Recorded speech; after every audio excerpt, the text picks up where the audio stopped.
আসসালামু আলাইকুম। Easy learning for জুনিয়র্সের পক্ষ থেকে সকলকে শুভেচ্ছা ও স্বাগতম। আজকে আমরা নবম শ্রেণীর ইতিহাস ও সামাজিক বিজ্ঞান বিষয়টির অধ্যায় 3-এর অর্ধবার্ষিক পরীক্ষার জন্য কিছু নমুনা প্রশ্ন দেখে নিব। তো ভিডিওটি শুরু করার পূর্বে তোমাদেরকে জানাচ্ছি, তোমরা যদি আমার চ্যানেলে নতুন হয়ে থাকো অবশ্যই চ্যানেলটিকে সাবস্ক্রাইব করে দিবে। তো তোমাদের নবম শ্রেণীর ইতিহাস ও সামাজিক বিজ্ঞান বিষয় নিয়ে যে চ্যাপ্টারগুলো রয়েছে তার মধ্যে অধ্যায় 1 ও 2-এর কিছু সংক্ষিপ্ত এবং ব্যাখ্যামূলক প্রশ্ন আমি দেখিয়েছি। আজকে আমরা অধ্যায় 3 দেখে নিব। তোমাদের পরীক্ষায় কী ধরনের প্রশ্ন আসবে, সংক্ষিপ্ত নাকি ব্যাখ্যামূলক বা কী প্রশ্ন আসবে সেটা কিন্তু এখনও অজানা, এখনও আমাদের জানার মধ্যে নেই যে আসলে কেমনভাবে প্রশ্ন করবে। তো এই আসে আমাদের বসে থাকলে হবে না, আমাদেরকে অবশ্যই প্রস্তুতি নিতে হবে যে যাই করুক না কেন আমরা যেন অ্যান্সার করতে পারি। তো এই জন্য তোমাদের জন্য আমি কিছু নমুনা প্রশ্ন তৈরি করেছি। তো অধ্যায় 3-এর প্রথমেই সংক্ষিপ্ত প্রশ্নর মধ্যে রয়েছে বঙ্গভঙ্গ কাকে বলে। শাসন কার্য পরিচালনার সুবিধার্থে বা সহজ করতে এবং সুশাসন প্রতিষ্ঠার লক্ষ্যে বাংলার বৃহৎ সীমানা বা অঞ্চলকে তৎকালীন ইংরেজ শাসকগণ কর্তৃক দুই ভাগে ভাগ করাকে বঙ্গভঙ্গ বলা হয়। পরবর্তী প্রশ্ন, বঙ্গবন্ধুর 3টি বইয়ের নাম লিখো। বঙ্গবন্ধুর 3টি বইয়ের নাম হলো অসমাপ্ত আত্মজীবনী, কারাগারের রোজ নামচা, আমার দেখা নয়াচিন। আমার দেখা নয়াচিন গ্রন্থে কিসের উল্লেখ রয়েছে? এর উত্তর হচ্ছে আমার দেখা নয়াচিন গ্রন্থে চীনের সাধারণ মানুষের জীবনযাপনের সাথে বাংলার মানুষের জীবনযাপনের তুলনামূলক উল্লেখ রয়েছে। পরবর্তী প্রশ্ন, বঙ্গবন্ধুর রাজনৈতিক জীবনকে কয়টি ভাগে ভাগ করা যায় ও কি কি? এর উত্তর, বঙ্গবন্ধুর 3 ধরনের রাজনৈতিক পরিস্থিতির সম্মুখীন হয়েছেন, সেগুলো হলো ব্রিটিশ ভারত, পাকিস্তান ও বাংলাদেশের রাষ্ট্রীয় কাঠামো। এরপরের প্রশ্ন, গণহত্যা কি? গণহত্যা জাতিগত, বর্ণগত, ধর্মীয় বা নৃতাত্ত্বীয় গোষ্ঠী হিসেবে বিবেচিত মানুষজনকে সম্পূর্ণ বা আংশিকভাবে ধ্বংস করার জন্য ইচ্ছাকৃত কার্য। কমিউনাল হারমোনি কি? এর উত্তর, ধর্ম বর্ণ নির্বিশেষে সকল মানুষের মধ্যে সাম্প্রদায়িক সম্প্রীতি ও শান্তি বজায় থাকাকে কমিউনাল হারমোনি বলে। 7 নম্বর প্রশ্ন হচ্ছে, বঙ্গবন্ধু 6 দফা দাবি কি হিসেবে পেশ করেছিলেন?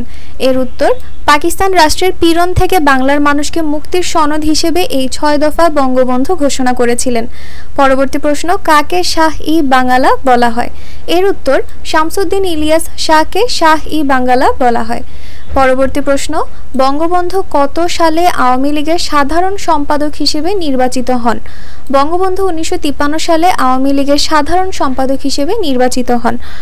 সর্বশেষ সংক্ষিপ্ত প্রশ্ন, ভাষা আন্দোলন কি? বাংলাকে রাষ্ট্রভাষা করার দাবিতে 1952 সালের 21শে ফেব্রুয়ারিতে যে আন্দোলন হয়েছিল ইতিহাসে তাকে ভাষা আন্দোলন বলা হয়।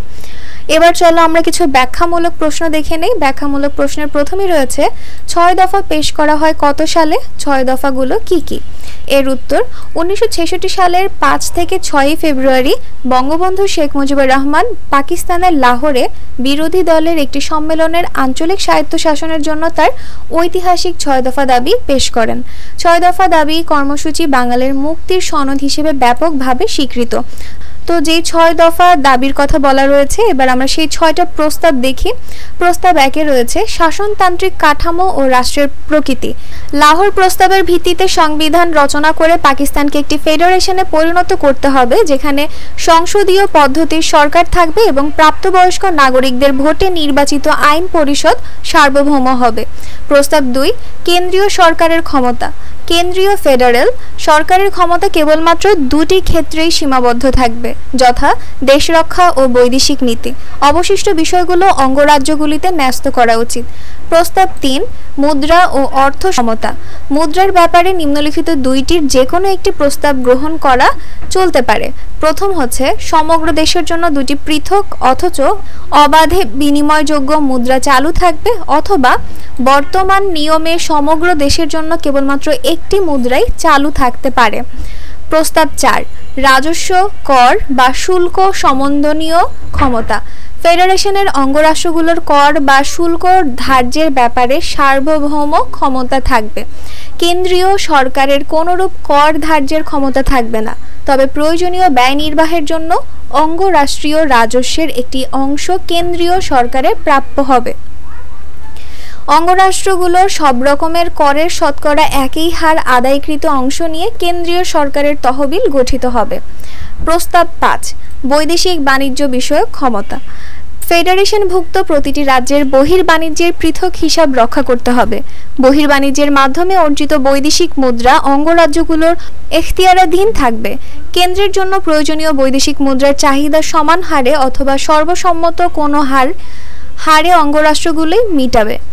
অঙ্গরাষ্ট্রগুলির মধ্যে দেশজ দ্রব্য চলাচলের ক্ষেত্রে শুল্ক বা কর জাতীয় কোনো রকম বাধা নিষেধ থাকবে না। শাসনতন্ত্রে অঙ্গরাষ্ট্রগুলোকে বিদেশে নিজ নিজ বাণিজ্যিক প্রতিনিধি প্রেরণ এবং স্বস্বার্থে বাণিজ্যিক চুক্তি সম্পাদনের ক্ষমতা দিতে হবে। প্রস্তাব 6, আঞ্চলিক বাহিনী গঠনের ক্ষমতা। আঞ্চলিক সংহতি ও শাসনতন্ত্র রক্ষার জন্য শাসনতন্ত্রে অঙ্গরাষ্ট্রগুলোকে স্বীয় কর্তৃত্বাধীন আধা সামরিক বা আঞ্চলিক সেনাবাহিনী গঠন ও রাখার ক্ষমতা দিতে হবে। তো এই যে 6 দফার ব্যাখ্যাটা আমি দিয়েছি, তোমরা কিন্তু চাইলে 6 দফা সংক্ষিপ্ত আকারে ব্যাখ্যা করতে পারো। আমি তোমাদেরকে একটু ব্যাখ্যামূলক আকারে উত্তরটা দেখিয়েছি, তোমরা তোমাদের মতন করে শর্ট করে উত্তরটি লিখে ফেলবে, ঠিক আছে? পরবর্তী প্রশ্ন, শেখ মুজিবুর রহমানকে কত সালে বঙ্গবন্ধু উপাধি দেওয়া হয়েছিল? কেন শেখ মুজিবুর রহমানকে এই উপাধি দেওয়া হয়েছিল? 23শে ফেব্রুয়ারি 1969 সালে রেসকোর্স ময়দানে, বর্তমানে যেটা সোহরাওয়ার্দী উদ্যান, ছাত্র সংগ্রাম পরিষদের পক্ষ থেকে শেখ মুজিবকে সংবর্ধনা দেওয়া হয়। প্রায় 10 লাখ ছাত্র জনতার এই সংবর্ধনা সমাবেশে শেখ মুজিবুর রহমানকে আনুষ্ঠানিকভাবে বঙ্গবন্ধু উপাধিতে ভূষিত করা হয়। কেন শেখ মুজিবুর রহমানকে এই উপাধি দেয়া হয় সেটি সম্পর্কে জনসম্মুখে বলা হয়, শেখ মুজিবের রাজনৈতিক জীবন বিশ্লেষণ করলে দেখা যায় তিনি একজন মানব দরদী, বাংলার মানুষের প্রকৃত বন্ধু। তাই তাকে বঙ্গবন্ধু উপাধিতে ভূষিত করা হয়। বঙ্গবন্ধু তার রাজনৈতিক জীবনের শুরু থেকেই বাংলার মানুষের নিপীড়ন, অত্যাচারের বিরুদ্ধে লড়াই করেছেন। আবার তিনি তার রাজনৈতিক জীবনের সকল পদক্ষেপ ব্যক্তি স্বার্থে গ্রহণ না করে জাতীয় স্বার্থে গ্রহণ করেছেন। বাঙালি জাতির জন্য যা মঙ্গল হবে তিনি তাই করে গেছেন। বাঙালির অধিকারের লড়াই করতে গিয়ে তাকে অনেক বাধা বিপত্তির সম্মুখীন হতে হয়। একজন প্রকৃত বন্ধু, নেতা এবং অভিভাবকের মতো তিনি বাঙালি জাতি ও বাংলাকে আগলে রেখেছেন। তাই শেখ মুজিবকে এই উপাধি দেয়া হয়। পরবর্তী প্রশ্ন, মুক্তিযুদ্ধ পরবর্তী বাংলাদেশ গঠনে বঙ্গবন্ধুর পদক্ষেপসমূহ বর্ণনা করো। 1971 সালের স্বাধীনতা যুদ্ধে জয়লাভের পর বাংলাদেশের সার্বিক পরিস্থিতি খুবই নাজুক ছিল। 1970-এর বিধ্বংসী ঘূর্ণিঝড়ের ধাক্কা, যাতে প্রায় 2.5 লক্ষ বাঙালির মৃত্যু হয়, কাটিয়ে না উঠতেই মুক্তিযুদ্ধ শুরু হয়ে যায়।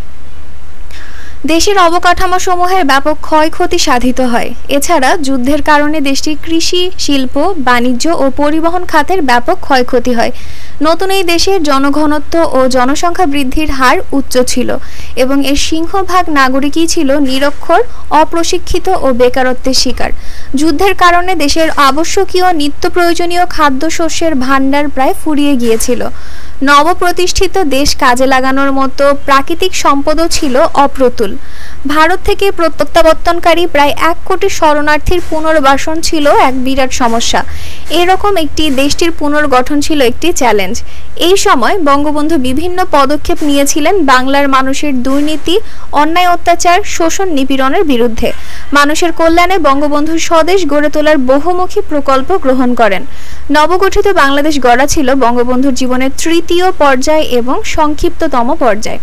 তো এখানে আমি তোমাদেরকে অনেকগুলো ব্যাখ্যামূলক এবং সংক্ষিপ্ত প্রশ্ন দেখিয়েছি। ব্যাখ্যামূলক প্রশ্নগুলো একটু বড় তোমাদের কাছে লাগতে পারে, তোমরা সেগুলো ছোট করে নিও। আমি তোমাদের সম্পূর্ণভাবে উপস্থাপন করেছি যে সকল তথ্য দিয়ে।